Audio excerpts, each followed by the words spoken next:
একটি অনুরোধ, আর সেই অনুরোধ ঘিরেই তোলপাড় সোশ্যাল মিডিয়া। সত্যিই কি শাকিব খানের কাছে আবেগঘন আবেদন জানিয়েছেন অপু বিশ্বাস?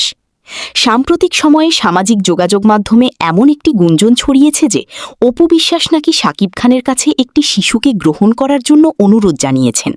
তবে এই দাবির পক্ষে কোনো আনুষ্ঠানিক বা নির্ভরযোগ্য প্রমাণ এখনও প্রকাশিত হয়নি। এদিকে বিষয়টি নিয়ে ভক্তদের মধ্যে চলছে নানা আলোচনা।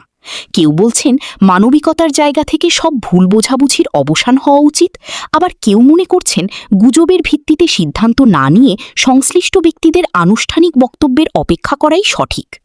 ঘটনার আসল সত্য কি সেটি সময়ই জানিয়ে দেবে, তাই যাচাই করা তথ্যের উপরই ভরসা করুন। আপনার মতে এই গুঞ্জন কতটা বিশ্বাসযোগ্য? মন্তব্যে আপনার মতামত জানাতে ভুলবেন না। আব্রামকে পৃথিবীতে একা রেখে যাবো? আমার আর 2-4টা বাচ্চা লাগবে না? আমার আজকে আমার মা নেই, 100% আজকে আমার মা নেই। আমি আমার বোনকে ফোন করি, আমার ভাইকে ফোন করি, ও অনেক সময় অনেক বিষয় ডিসকাস করি। তো ওর সেই বাচ্চাটা তো থাকতে হবে, ভাই বোন তো থাকতে হবে, ওর রিলেশনের জায়গা।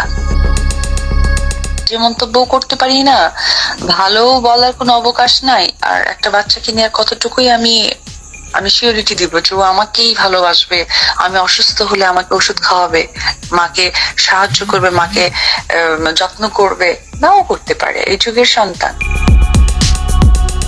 আমার মতে অপু বিশ্বাস সঠিক কথা বলেছেন।